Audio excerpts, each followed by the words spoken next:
You don't always have a choice where you end up, and you can only do what you can do where you are. So why not bloom where you are? Why not be the best you can be, or where you are? You don't always have a choice where you end up,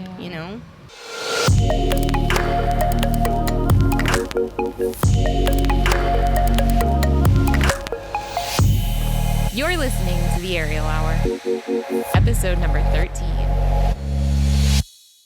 The Aerial Hour is a show that dives deeper into what it takes to build a sustainable business in the aerial industry.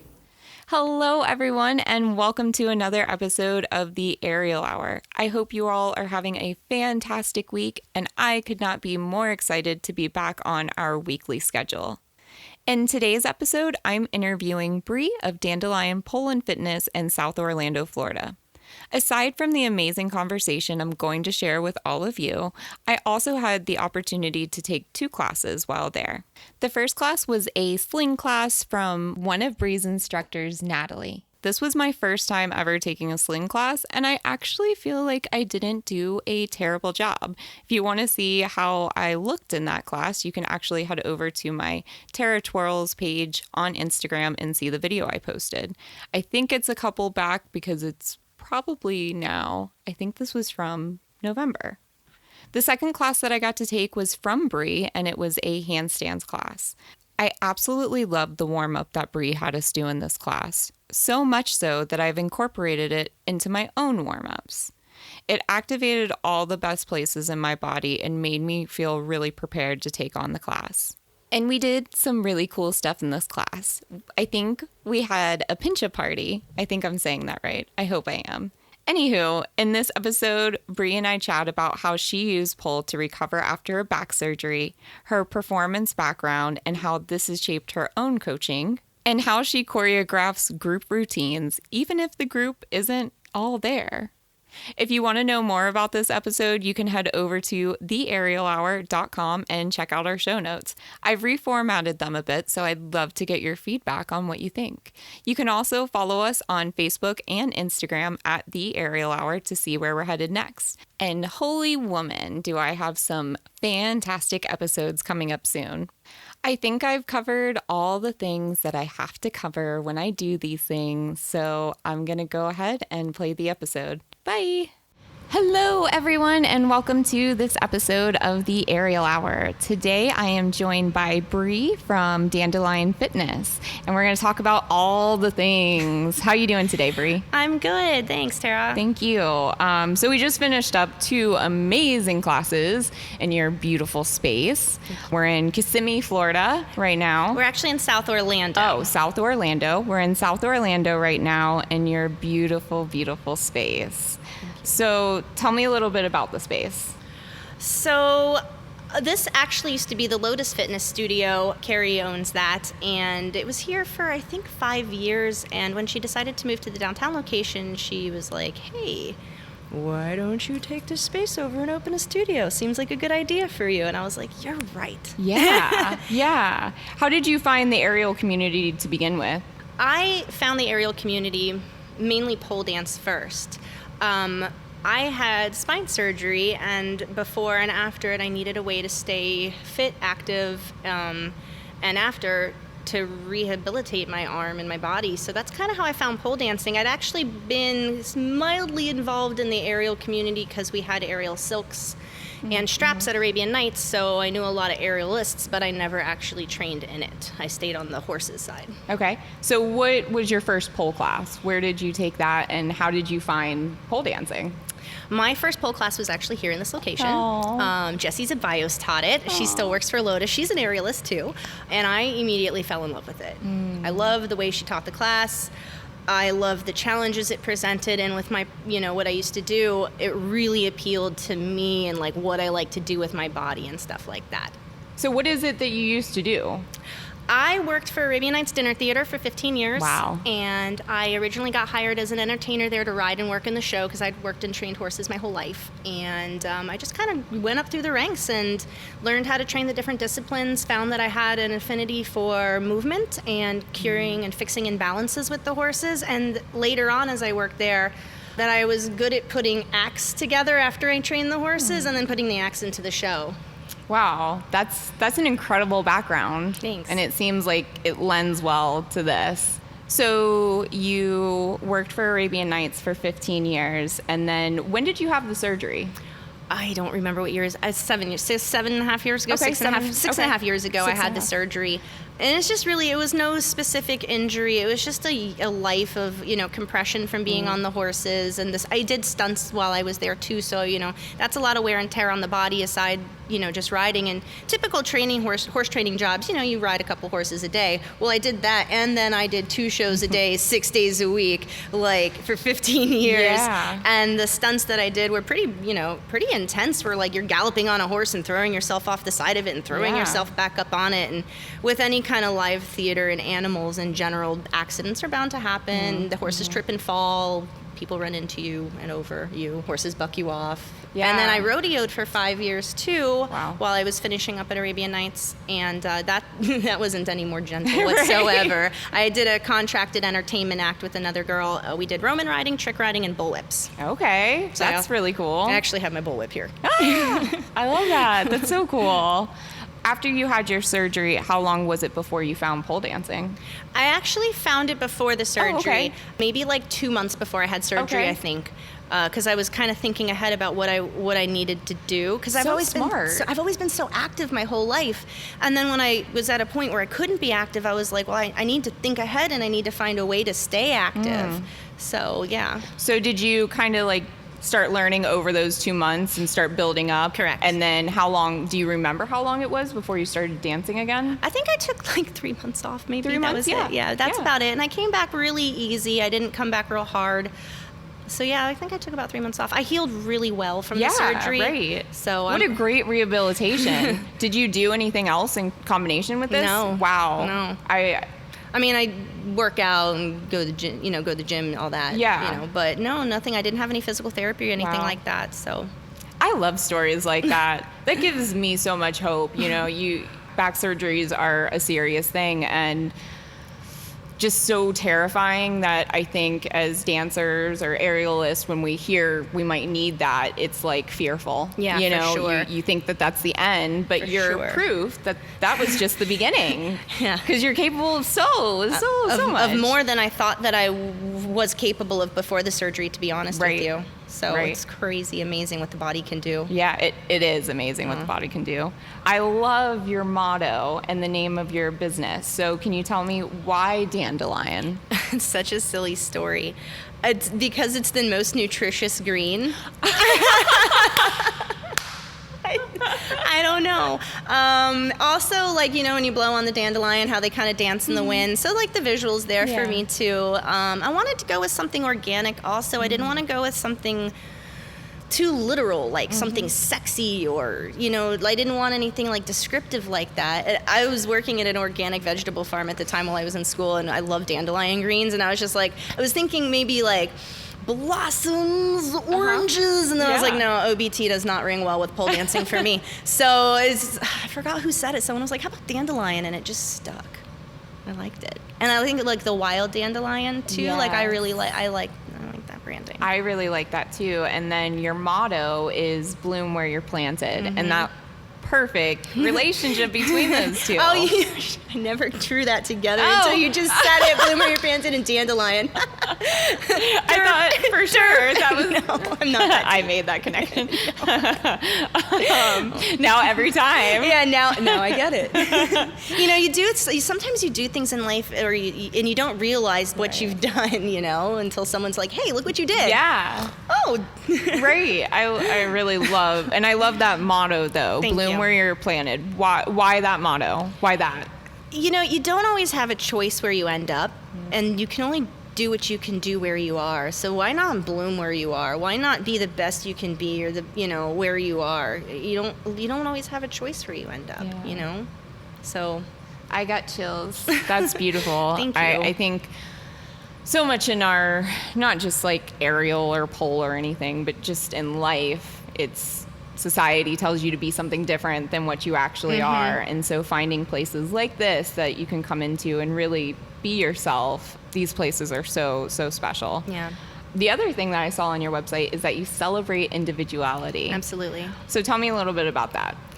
the studio loves, we cultivate individuality. I don't want my dancers to dance like me. I want them to dance like them. If they are completely different dancer than me, I want them to do that. I want them to figure out who they are as an individual, and not just, oh, I'm a sexy dancer. Well, no, you dance like Tyler or you dance like Natalia. Yeah. Be yourself. And I really like to have a safe, open environment to create and to experiment with that. So how do you create a safe environment? I think filling the space with a lot of love and trust. So surrounding myself with people that I trust and that love me is a really good way to do it. I think that builds a strong foundation. For sure. Having a good community, too, of support is really important. And just really being, welcoming to people who come in and seeing what they have to offer. Like, everybody that comes in here, I learn something from. So now talking about the actual space that we're in, how long have you been open for? September 14th was 4 years. Wow, congratulations. Thank you. Exciting. In that first year of business, you mentioned that the studio was previously Lotus. When you came in and the space was offered to you, what did you do to make it your own? Besides, obviously remodeling it and stuff like that, just really trying to infuse what I wanted this space to be, what not only what are my goals with this business, but what are my goals as a human with this space that I've been blessed to have. What good can I do with it? Yeah. How can I enrich other people? Obviously I'm enriching myself by opening the business, and I like what I'm doing and I feel good teaching, but how can I make other people's lives better too by it? What a great perspective. Did you start your business with just pole, or did you also, I see on your website you offer a bunch of different variety of classes. When it first opened Dandelion, was it just pole or one discipline, or? It was just pole and yoga and some other fitness classes like Payo, and we had some Zumba. We still have Zumba and yoga and all that. So yeah, just those two, kind of like what Lotus offered at first, because it takes a little bit of time to find where you're going and where your passions lie. And then I brought a little bit of aerial into the studio, and we kept it around for about 6 months. We had Lyra and Silks and all that, and then I took it back off the schedule. And then about a year ago, I brought aerial hammock back on, or sling, as I saw Sarah Jade perform, and I was like, that's amazing. I want to do that. So I went and took a class from her, and then I was like, I'm going to teach it. Yeah. And do you feel like most people come in for pole, or are they coming in for yoga, or is it kind of across the board? Definitely most people, I believe, come in for pole. Okay. Which is awesome, and I love it.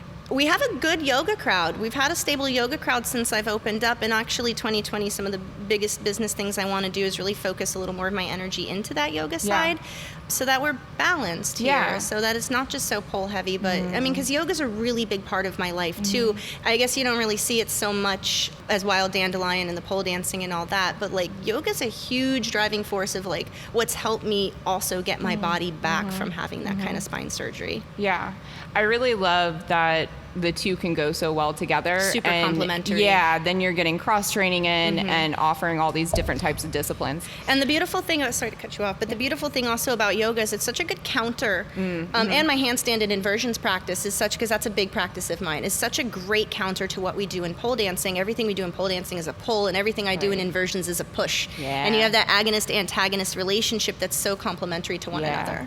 Your handstand class, so I took a sling class with Natalie, who was a fabulous instructor. Isn't she great? Yeah, you've done a really great job coaching her.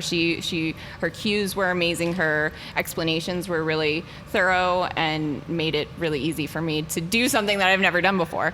But your inversion class, your handstand and inversion class, what a great warm-up, first off. I can see why this practice would benefit so much your pole practice. And I don't think it's something that I necessarily considered, but even just that warm-up, that was incredible. Thank you. How did you train yourself to be able to teach? I know even you have a background with training horses, but where did you learn how to do that? I rode horses as a kid, and I was good at it, and I have a good feel for it, and I understand how to I don't want to say communicate, it's such a strange way to say it, but communicate and relate with them and to get them to do what I want to do. And and then at Arabian Nights, they kind of cultivated that in me. They were kind of like, hey, you're really good at this, why don't you see if you can make that horse lay down? Well, how do I do that? I don't know. Try a bunch of different things, Brie. See if you can figure it out. And I did. And I was like, okay. So really, whether you're training a horse to lay down or training someone to climb a pole, it's the same thing. Yeah, it is. You have like these great cues, though. Is that something that you practiced? Like I said, one of the things that I focused in with the horse, I'm going to keep drawing that parallel, was movement. So movement to me, whether it's a horse or a human, I love it.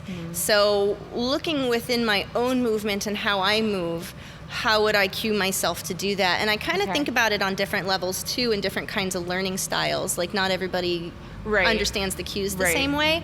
So I don't know. I really guess I don't have an answer to that. It's kind of something that comes naturally to me. That's great. Which is, I think, why I'm really passionate about my student training program, because I love having good instructors. I love going and learning from good instructors. I like being an instructor, and I hope I'm a great instructor. Yeah, you fantastic. Thank you. So let's talk about that, your student training program. Can you tell me what is that and how does it work? So it's pretty free form at the moment, but I've had a couple of students come to me and be like, hey, if I wanted to teach, like, what would I have to do? And, I'm not really big on certifications, because anybody can take a certification and pass a test and, say they're an instructor. I'm not real big on certifications, but I'm really big on what you can offer the class, like what kind of energy you can offer the class, what kind of energy you bring into the room, and what, like that flow Natalie did today. I've never done that before. It was amazing. She has so much to offer, and she's only been teaching for me for a month, and look at that. So that's why when she came to me, she was the first one. And she was like, I really want to teach. She's like, and I really like what we've got going here, how you do it. She's like, I'd really like to learn from you. Do you do work study? And I was like, yes. I sure do. And it's this much money a month, and you need to be here this many times a week, and this is what I expect from you, so Yeah. So it's kind of, like I said, free form right now. So now I have a couple of other girls with me too. Another one of our students, Michaela, is training to be an instructor here. Cece also is training to be a pole instructor here. And then Courtney is also come to me. I'm actually working with her to teach at a different studio, not here for me. Okay, very cool. Yeah. That's cool. So also training other people. Training people for other, not just for myself. I want to do it for them, for the community, for the forever, for the pole community in general. Like make better instructors. I think if I have something to offer the community, it serves better than just keeping them all here for myself. I completely agree. And we talked about this, how giving this community is, and that just another example. So you mentioned with the work study program, they have to do certain things. What are they doing to learn how to be an instructor? They take private lessons with me. They work with me one-on-one, so I can work with their technique and their own skills. I also infuse on like how to become an instructor and how to teach those skills, not just to one person, but to a group class, because it's a really different audience when you're working one-on-one versus working with a group. So that's, the hands-on training they get. They start to shadow the classes, and then they eventually get to start teaching skills, and then I give them the class. Well, at least with Natalie I have so far. She runs her own class now. Okay. And then I also like them to come in and work the front desk 1 or 2 days a week. 1 day a week's good, because it's so much more to being in a studio and offering your energy into that space than just coming in and teaching your class. Yes. You have to have a healthy respect for the space itself, keeping it clean, knowing the clientele, infusing part of themselves into this space as well, because it's now theirs too. Right. And so I'm sure that also lends to that welcoming nature. If they're working the front desk, then they're getting to meet people as they're coming in, and then they're establishing those relationships and then continuing on as a teacher. Correct. And it gives them a little bit sense of like what goes on in the business side of it too, that it's not all sexy fun and games all the time. Like there's a serious business side to this too. And safety. Safety, of course. Right. But there's an important business side to it that has to be respected as well. Absolutely. You can't just come bopping in here and teach class. Right. And And I think just being like a student, we take these spaces a little bit for granted in the fact that they've always been here as far as we've known. So you don't really consider all the administration and cleaning the studio and making sure there's clean rags and all that stuff, answering emails. So I love that you have help with that as well. And it's super helpful. Yeah. So does that kind of help you create some balance in your business? I think so, because like I said, it's still kind of a new thing. Okay. But I think it really does help create some balance, because like I said, even though they're coming into work the front desk for me to learn more about this business and have a better respect for it, I've learned so much from them, like on the way they handle things. Yeah. Sometimes it really like opens my eyes to what I'm not doing or what I could be doing better in business. Because let me tell you, I'm not a businesswoman. I don't come from a business background. But you are. You've run a successful business for 4 years. You're a businesswoman. But like when I opened the business, I'd never taken a business class. Like I have a couple of degrees and they're like in fire science, emergency medicine, and personal training and like physiology and stuff like that. None of them have anything to do with like business whatsoever. So my dad is a businessman. He's owned a couple businesses in Miami. He's a lawyer for a long time. And I was like, should I take some business courses? He's like, nah, you'll learn as you go. Like they're not going to teach you anything you need to know about paying quarterly sales tax. Right. Exactly. I was like, okay. So I've been kind of just learning as I go, trying not to screw up too badly. I think that's a lot of people's journey. I love that this community does offer mentorship and those type of relationships. For sure. Allison Sipes, Kari, like when I opened the studio, and Sarah Jade too. I mean, other local studio owners, we always talk. And like, if I have a question, I don't hesitate to ask them like, hey, like, what do you think about this idea? Or am I crazy if I feel this way about that? And I think that's good to have that support system. I think without that, you're just shooting in the dark. Right. You're left wondering, like, is this enough? And this is such a niche market that there's really not a lot of places to go. So the fact that Orlando does have a tight-knit community here, and I really believe we do, is awesome. Yeah. I love how connected all the Florida studios really are. I don't know if it's necessarily everywhere. Cut from the same garden. Yes. But they are. Everybody works together. For sure. It's never like one or the other. It's always... We all visit each other's studios. I love that some of my clients are instructors at other studios. I love that I can go to other studios and take classes there. Like, it's really cool. It's a cool thing. I would imagine without that community, you just feel alone. Like on an island. Yeah. Like and hopefully this show also lends to that and can create some bridges between that, because it is hard, regardless of if you're a business person or not. This is hard work. What you do is hard work. And that's not just saying like the physical aspect of it, but the mental and the emotional side of it. Yeah, everything that you have to put into this. It's a lot. So without having that community, I'm interested to see what the rest of America is like. And, if we're as tight knit as Florida, because it's definitely special down here. I know for me, it was important to have that community and to make sure that it's here. Like, I wouldn't want there to be a separation between the studios. I love that we all work together. We should. Yeah. We're all working for the same cause. We're all looking to be happy, to be healthy, to enrich people's lives. Like, why can't we just do it together? Join forces. Yeah. And we did, and we do, and it's fantastic. Like, I love working in conjunction with other studios. I think it only helps the business. For sure. This like feast or famine idea is totally irrelevant right now, and it only strengthens us. What was that old yoga shirt? Something about in unity we stand or something. And if we all we rise by lifting each especially others. with like as pole dancers, which is already a kind of scrutinized hard business.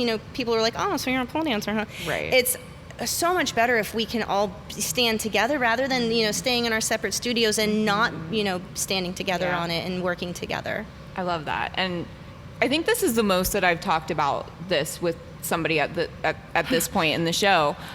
But it makes sense why I'm talking to you about it, because literally every review that I read talked about how welcoming and encouraging Dandelion is. It makes me so happy. Yeah. It makes my heart so happy. I'm sure. I mean, that's just affirmation from the universe that this is good. But like literally, I checked your Facebook page, I checked Google, and like Google has reviews. Google has reviews. It does. But almost every single one mentioned just feeling at home. And I walked in and I felt like I was at home. Somebody greeted me as soon as I walked in the door. How do you maintain that? Surrounding yourself with people who have the same mindset and who you love and trust and who trust and love you. So are you talking about like as far as employees? Employees. Yeah, employees. So how do you find those type of people? Because you have a bunch of them. They're amazing. Yeah. I couldn't do it without them. Right. Sometimes they just kind of come to you. Okay. I mean, some of them were built in from when this was Lotus. Okay. And from when I was a student.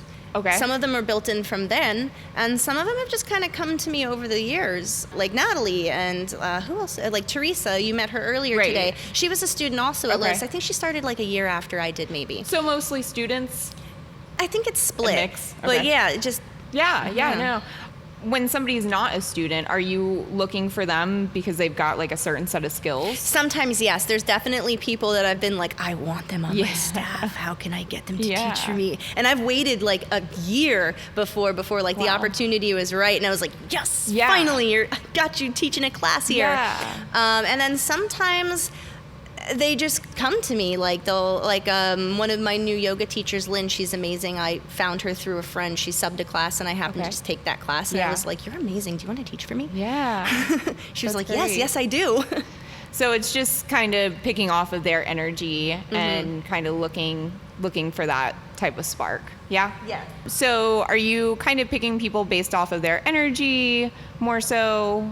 Yeah, it's all the things. It's the whole package. It's their energy. It's their ability to command a classroom. It's the skill set that they have to offer. Are they diverse from what we offer here? What do they bring that we don't have? Okay.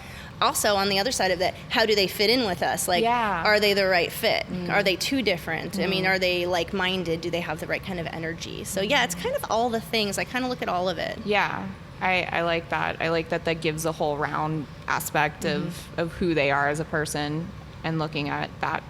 I see that you offer coaching for competitions. Can you tell me a little bit about why you offer that first and then what does that encompass? Yeah, I love doing competition coaching. It's really a passion of mine. Do you like competing? I've never competed. Oh, okay. I don't ever want to either. Okay. I'm good. When I was riding horses when I was a kid, I competed like all over the United States for years, and it's so stressful, and I'm super competitive too. Could you tell? So no, I have zero interest in competing whatsoever, but I absolutely love working with competition and training the clients for it. So I offer all of the services that you could possibly want for a competition, from technique training, from like the conditioning training to get whatever trick it is you want to do or move you want to do, to choreographing, helping choreograph their routine. I can do a light music editing, but I mean all of it, costuming, like whatever they need. I'm like a mother hen, and I just like to be there for them. I'm like a backstage mom. I just want to be there for them and see them and do good and enjoy their time on stage and stuff like that. So yeah. Choreographing routines. Yes. How do you do that? I feel like my practice is very unstructured and it's all over the place. So I'd love to find out how somebody that knows how to do it does it. I think it started back in Arabian Nights when I would like put the acts together for the show. Like I had to like pick a piece of music and like visualize and see like what I thought the animals and humans should be doing at that time in the music, and like just conceptualizing what that piece wanted to say to the audience. Now, usually my clients have an idea of what they want to say to the audience and what their concept is. So not often do I have to do that for them. But just listening to what it is they want to do, what their concept is, what moves they want to put in it, what the overall feel of it is, and just kind of understanding them on an emotional level too, to help them create something that speaks of them and that they enjoy to do. Because really, like, why are you on stage competing if you don't love what you're putting on stage? For me, it's not about winning. It's about being really proud of what you did on stage. And I hope I tell them that all the time. Like, I want you to win. I'm competitive. But moreover, I want you to be proud of yourself and what you accomplished and what you learned and what you put on that stage. I love that. It's one of those things that I don't hate to say it, but like I think it comes naturally. No, and that's a great thing. I mean, it sounds like you know your capabilities. It sounds like you know both your strengths and your weaknesses and where to play I'm those. finding new weaknesses every day, trust me. But I think it takes a certain honesty with yourself to be able to identify those things and be like, okay, I can do this, you know? With the coaching for competitions, how does the process kind of go? Does somebody just approach you and say, 100%. hey, I've got it, okay. And that's completely how it started. I had no idea I was going to get into it. And I think it was like 3 years ago. It was 3 years ago. 2 or 3 girls came to me and was like, hey, will you help me with my piece for the PSO competition? And I was like, sure. And then last year I had 9, and then this year I had 7, and I was like, oh, this should be a thing. Yeah. So yeah. So you made it a thing. I made it a thing. Yeah. And I really love doing it. It's so much fun. Yeah. Do you have any tips for anyone that is looking to get into competitions and maybe nervous to start? Make sure you're doing it for the right reason. Make sure you're doing it for the right reason. Yeah. Make sure you're doing it because you love to be on stage. Any other reason, it's going to be. Yeah. I mean, medals are cool. Yeah. Accolades are great. Titles are amazing. And I mean, they are, and like you deserve them. But make sure you're in love with what you're doing on that stage. I like that. I think that's just good advice in life. Just like what you do. Yeah. Yeah. And if you love I had one client, I guess I can use her name, Dennis. Yeah. He loves the process of the competition. He loves it. Like I don't know how he does it. He does 2 acts every competition. What? He's crazy. And he loves he's already before PSO is finished, he's already got his next 2 for the next competition in his head. He's amazing. I love working with him. He is, and he's incredible. But he loves the process of it, and that's where it's at. Yeah. You gotta love what you're doing. Right. I enjoy that. You also have shows that you do. Yes. Can you tell me a little bit about the shows and how they operate? So, of course, we have our student showcases once or twice a year for the students to show what they've learned and for their families and everything. And then last year, we ran our first show called Pasties and Panties, and it was so much fun. Yes. I wanted to keep true to, the kind of art that I wanted to put out there, and I wanted it to be art, not just a show. Art should sometimes make people uncomfortable. So I gave the people who were performing a lot of free reign with what they could do. I was like, so long as you don't like the place on fire and I can clean it up, let's go. Yeah. I want them to take chances with that kind of venue and that kind of party, Pasties and Panties. I want them to. What type of venue was it? Well, we did it here. Sorry, that kind of venue in general, that style of event versus like a family showcase. Right. You know what I mean? I really wanted them to take chances, and I gotta say, 97% of Pasties and Panties was all my wonderful studio manager, Allie Pole. That is not one of my forte's, party planning whatsoever. If you can even get me to go to a party, that's amazing. So yeah, I mean, she really put on an amazing event, from the bar to the DJ to the lights to the seating, the way she arranged it to I never would have thought of any of those details. I never knew to consider any of those details. Me neither. To the way she planned out how to sell the tickets and to keep it kind of like a speakeasy, kind of under the table sort of thing, a little bit, not plastering it all over the place, keeping it a little bit intimate. Yeah. So I like to keep things small and intimate in general. So she really did a good job, keeping it the way I like it, which is small and intimate, but really doing a beautiful job with it. Yeah. So delegation. Oh, for sure. Yeah. Was that something that came easy to you? Have you always been able to delegate? I'd like to think so. I know I'm super controlling. I think you have to be as a business owner. And it's in my nature to be super controlling, but I try to know where my weaknesses are, and I try to really ask for help when I know that I need, if I have to do a party or a function, I'm I know I cannot do this. Yeah. Yeah, I try to do my best and delegate when I can, or when I think I need to. And then you're teaching an insane amount of classes per week, right? Yeah. Do you know how many? No.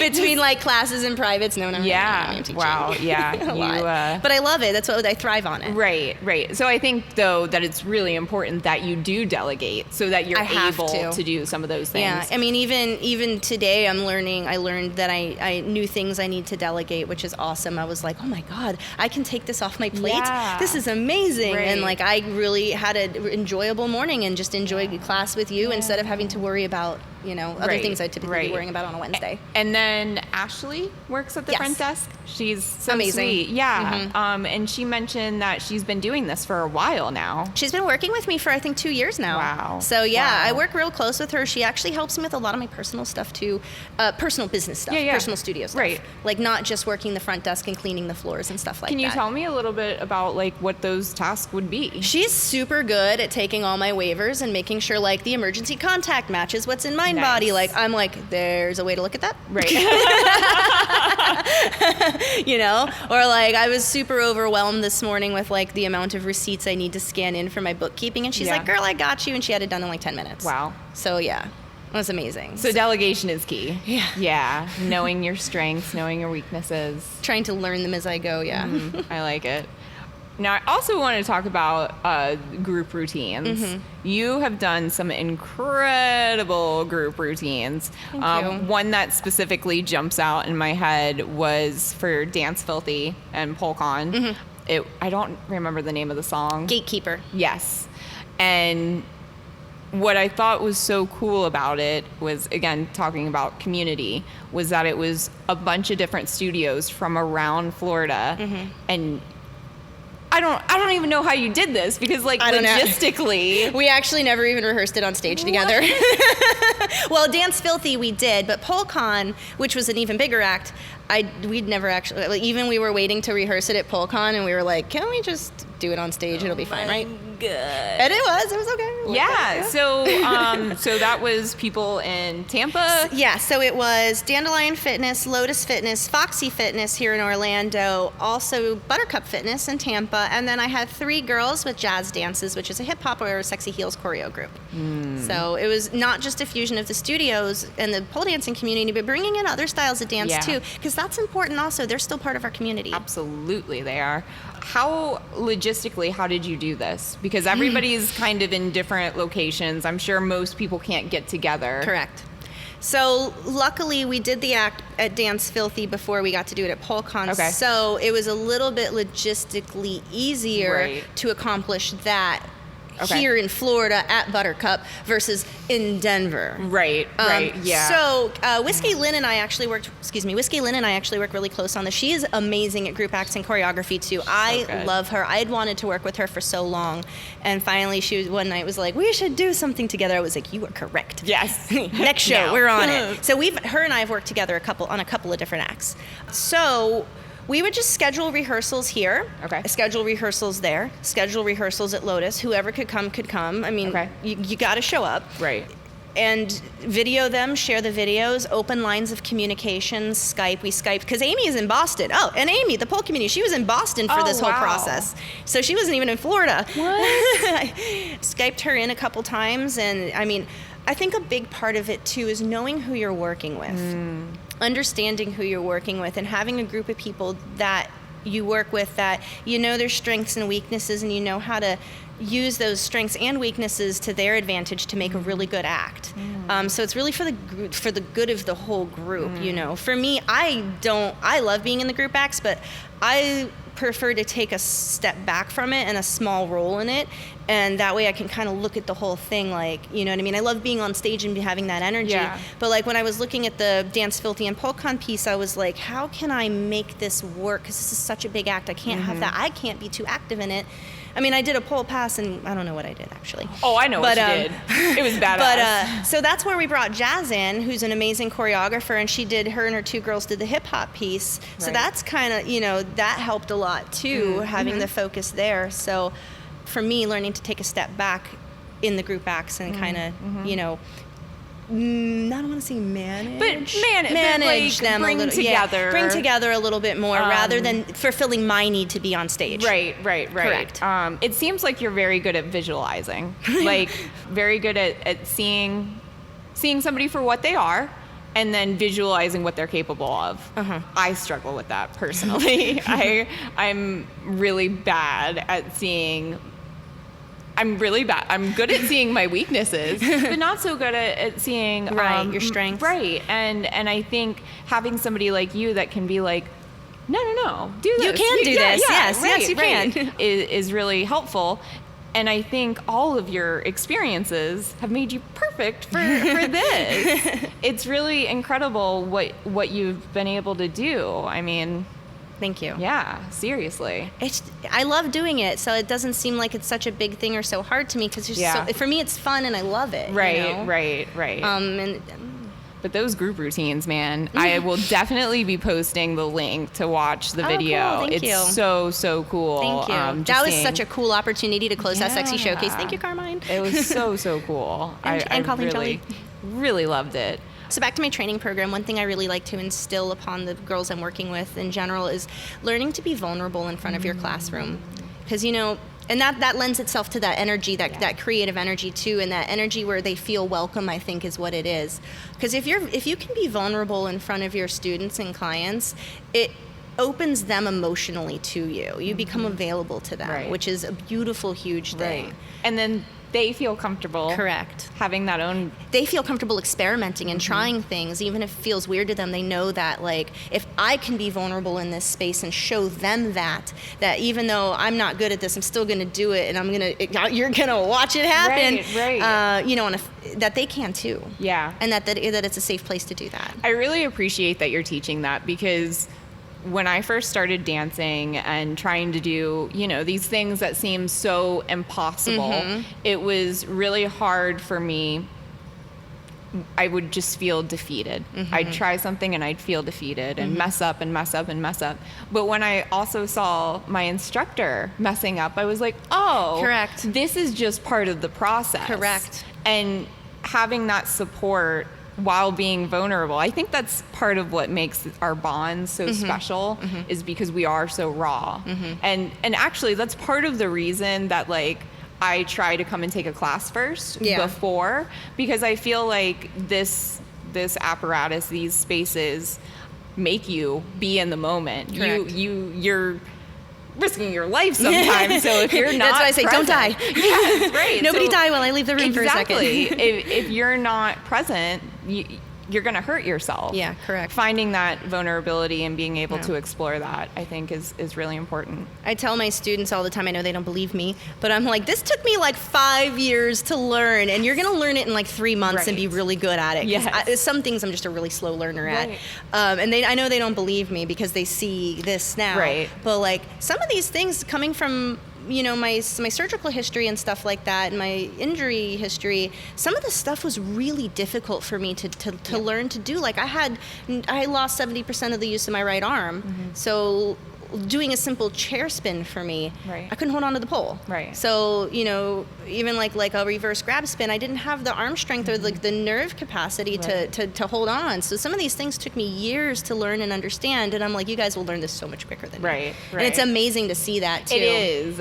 One of my favorite things ever will always be seeing somebody do something that they didn't think they could do. Correct. I love watching my students learn something they didn't think they can do and then do it better than me. Yes. That makes me so happy. Because that's feeling. Isn't that the goal though? It is the goal. You want them to surpass you. You want them to get to that 100%. level. That's that love. Yeah. I like it.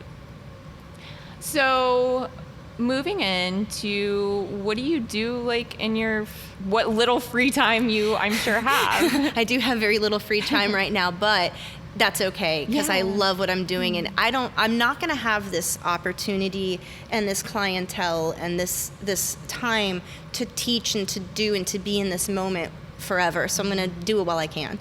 But other than that, I really love to watch my chickens. I love my chickens. I love my horses. I still have horses at home. I live on a farm. So I'm really a homebody. I like to be home, which I'm not home enough right now. But I just love to be home. I love to spend time with my husband. We love to travel. Just kind of, like I said, just kind of being a homebody. Yeah. I live out in the middle of the swamp. It's super peaceful. I live on 7 acres. So I don't have neighbors. Nice. Like, I have neighbors, but we don't see them very often. Right. So really just kind of being peaceful at that. So another thing I picked up as a hobby, which kind of became more business, is the handstands. Yeah. I've always wanted to do a handstand. I've never been able to. So I made a pact a year ago that I'm going to do a stupid freaking handstand.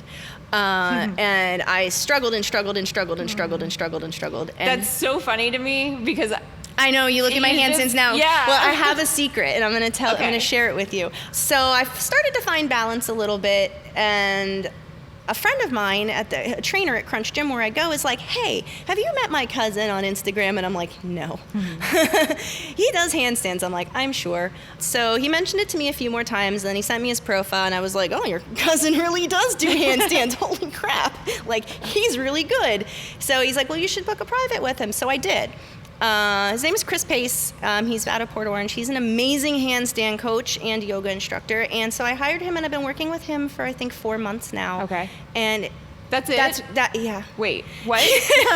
Oh my gosh. And like with his instruction and help, it really grew my practice and kind of got me to where I am with that practice today. That's so, incredible. Now you have to put the work in. Right, You know, you right. have to put the work Yeah. in. You can be given the tools, but if you don't do the practice, Right. And it's consistency. Yeah, I practice every day. Yeah. I mean, I do yoga and handstands every day. Yeah. So, yeah. but yeah. It shows. I can't believe it's only been I think I've been working with him for like 4 months. When was PoleCon? June, July, August, September, October. Okay, 5 months. Well, like, Yeah, I just met him around then. that's incredible. So like before that you weren't. I could kind of balance. Right. I mean, I could bobble around up Right. there. Definitely couldn't make any shapes. Didn't Wow. understand the technique. Didn't understand the muscle engagement. I was like, hey, I'm up here, right? Right. I'm doing the thing. Yeah. That was me. Yeah. Today. I'm doing the thing, right? And now I'm like, okay, I know the I thing feel I'm this. doing. Yeah. So Yeah. that's why that class has actually become like one of my favorite classes Okay. to teach too. Yeah. You guys, you need to go look at her page. It'll be in the show notes. I think maybe the last pole video you posted on Instagram. The chair. I love chair stuff too. That was so cool. Oh, the handstand on the chair? The handstand on the chair. I love to balance. If you know me, you know I love to balance on chairs. Oh my God. That was so cool. I would have never guessed in a million years that you've only been doing handstands for a short time. And hand balancing for a short time, yeah. I mean, I've been wanting to do it my whole life. Heck, if I Yeah. had known I could hand balance like this when I worked at Arabian Nights. What were the things called that we did today? The forearm balance? That's called pincha. Pincha. We had a pincha party. We did. It was so fun. We did pincha today. Yeah, that was incredible. I could feel things happening. And I don't know if I've gotten to that point before previously. Yeah. I really, really loved the way that the whole class flowed. It was, Thank you. It was really, really Cool. great. Thank you. And I can see totally why this would benefit your other practices. And it's just fun. Like, Yeah, because right, literally just fun. Yeah, and you can literally make art anywhere. Yeah. If you can do a handstand, it was so funny. That was my goal. I just want to Right. be able to do a handstand Yes. whenever I want, Yes. wherever I want. Right. I just want to pincha want- on that chair. Yes. It was like when I first was able to like slide into a split, I had to do a split everywhere. Yeah, exactly. So now it's like once I get that, now I'm gonna want to do Keep a coming back to pincha. class. Yes. It's so cool in that class too to see like the students and how they're actually finding balance. Like that was the Right. longest Natalie ever held a handstand today. amazing. I was such a proud mama right Yeah. there. Teresa too with her pincha today, so good. cool. She had straight legs. Neither of them could do either of those things before, and just to see the practice and hard work that they put in, so cool. Yeah. So cool. Yeah, that's amazing. So now we're at the point where I ask you, what is the favorite performance of yourself that you've ever done? And it can be anything going back as far as you want. I'll give you two. Yeah. One for my past, one for my Yeah. present. So my favorite performance of myself probably is, I'm taking it way back, Yeah. to when I worked at Arabian Nights. I did this act with a gentleman named Gaylord Maynard. And that, I mean, I did the act every day for years and years and years, so it wasn't just a one-time thing. But doing that act was so incredibly special to me. When I was asked to do it, and then when I got to put the dress on, and the first time I walked out there and said, ladies and gentlemen, boys and girls, Mr. Gaylord Maynard and Chief Bearpaw would now like to recreate a scene that they have performed from Las Vegas all the way to Broadway. I remember the first time I got to say that, I was like, I have arrived.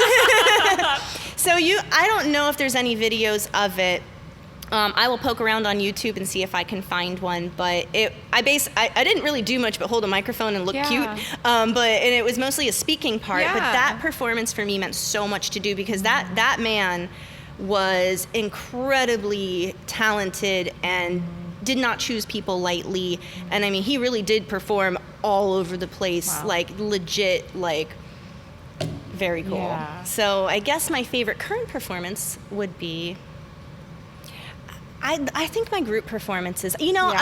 I think it's the student group that we did at PoleCon 2 Okay. years ago. I wasn't supposed to be in it, but I ended up in it, and if you guys remember, it was a little bit of a fiasco. But in general, that act, because it was all students, and I mean, I had to fill in one spot, but it was all students, and they got up on that PoleCon stage and did the most amazing, beautiful act. And that, not only just to be proud of them, but to be a part of that with them on stage was really, really cool. So I think that would probably be my favorite. I also really love your group performances. When I was like peeking around and looking on YouTube and everything, they're just so well put together. Thanks. Like my brain doesn't work that way. I can like visualize in my head, but usually it doesn't come out looking the same. Right. But yours are like so well flowing. There was like I think it was maybe at Dance Filthy, I'm not sure about the one at PoleCon, where like in the performance you like cartwheeled. Yeah, Whiskey and I cartwheeled into a handstand, and then like male stripper dropped on top of Allie and Amy. 100%. Yeah, so cool. Right. So cool. Yeah. That was definitely my favorite moment. And now, what is your favorite performance of someone else? I'm still gonna say it, Sarah Jade, Miss Pole Dance America. I get it. I totally get it. It was so good. That whole show was so good. I remember watching it with Kari and going, this is a competition? How are they gonna choose? Right. But I remember watching her act and just going, God, it's like butter. it's just art on stage. Yeah. It's what it's supposed to be, and she's loving every second of it, and you can see that. Yeah. You can see how much she So loves happy. it. Such a cool performance, such a cool play. I'm so lucky that I got to witness that live. Like, oh, you got to see it live? I was there. What? I was there for that. Jealous. Kari and I flew out there to Nashville to see it. Oh my God. It was, and I think that's also why it hits so hard for me and so home for me, because I was there and feeling. I saw it Yeah. live. Like, I witnessed it. I mean, I watched it on live stream, but like, in person, all of the performers there were beautiful. Yeah, I feel like I become like a different person Correct. at shows. You have a different emotional attachment to when you watch it live. Seriously. So, yeah. Absolutely. Oh, what a cool thing to be in the room for that. Man. And that was the last Miss Pole Dance America they did. So to get to see that show, like, that, seriously. thank you, Alethea, for putting on that Right. show. Like, it was Thank amazing. you. Thank you For everything you've done. That show, along with Pole Theater and Dance Filthy, honestly, are like my three favorites. The level of showmanship is just... And that just speaks right to my heart, because I love that kind of show in theater, because I dig it. Like, I dig that. I like the show. I like the production. Yeah, that was... Come back. One of our girls at the student showcase is like, can I do fire breathing? I was like, absolutely. Hell yeah. I was like, please do. Yes. That's so cool.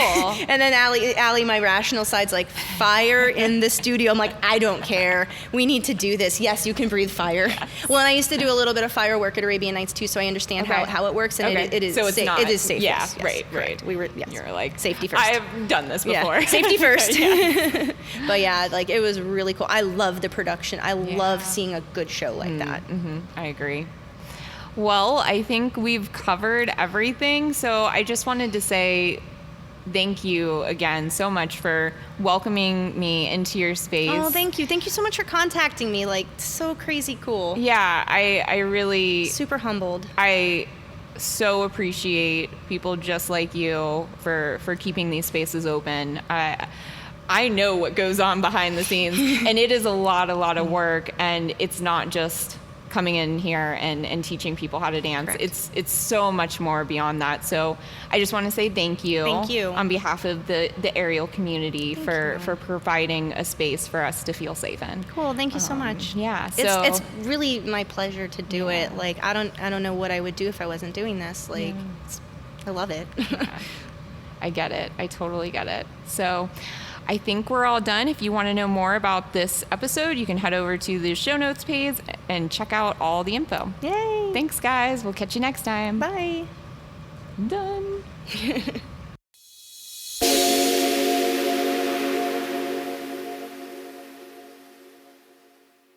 I hope you guys enjoyed this episode just as much as I did recording it. If you want to know more, head over to the show notes website at theaerialhour.com and check out all the details about this episode. If you want to know more about the show or see where we're headed next, you can follow us on Instagram and Facebook at The Aerial Hour. I think that's all I have for today, so I'll see you guys next time. Bye. Why dandelion? It's such a silly story. It's because it's the most nutritious green.